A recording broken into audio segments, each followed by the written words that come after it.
کیا آپ بچوں کی چند گیمز کھیل کر کروڑوں روپے کمانا چاہتے ہیں؟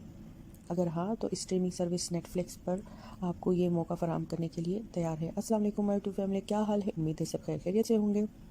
تو چلتے ہیں اپنی ویڈیو کی طرف کہ آپ کس طرح سے اس کا حصہ بن سکتے ہیں۔ آپ کو بس صرف اتنا کرنا ہے کہ بس آپ کو اس کو سروس کی مقبول سیریز جو اسکوئڈ گیم پر مبنی ایک ریئلٹی شو کا حصہ بننا ہوگا، اور باقی جو 455 افراد ہیں ان کو آپ نے شکست دینے ہیں۔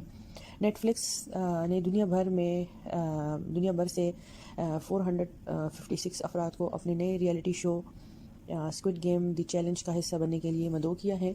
یہ افراد 10 اقساط جو قسطیں ہوں گے اور شو کی، اس میں ایک دوسرے سے مختلف گیمز میں مقابلہ کریں گے، جن میں سے تو کچھ اصل سیریز سے متاثر ہوگی، مگر کچھ نئے گیمز بھی اس شو کا حصہ ہوگی۔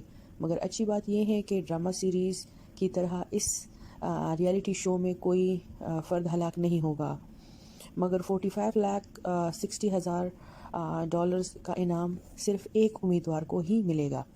اس شو میں دنیا بھر سے کوئی بھی شریک ہو سکتا ہے، بس اسے انگلش بولنا آتا ہو، جبکہ اس کی عکس بندی برطانیہ میں ہوگی۔ کمپنی کی جانب سے یہ تو نہیں بتایا گیا کہ یہ ریئلٹی شو کب ریلیز کی جائے گی، مگر اس کی کاسٹنگ سائٹ سے اندیا ملتا ہے کہ 2023 کے اول میں امیدواروں کو 4 ہفتوں تک شو کا حصہ بننا ہوگا۔ خیال رہے کہ رواں ہفتے ہی اسٹریمنگ کمپنی نے ایک ٹویٹ میں اسکوئڈ گیم کے دوسرے سیریز کا باضابطہ اعلان کرتے ہوئے بتایا تھا کہ اسکوئڈ گیم کی سیزن 2 کے ساتھ واپسی ہو رہی ہے۔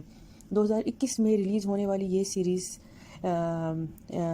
جو ہے اسٹرنگ گیمز سروس کی سب سے زیادہ دیکھے جانے والی سیریز ہے، مگر یہ واضح نہیں کہ اسے کب تک ریلیز کیا جائے گا۔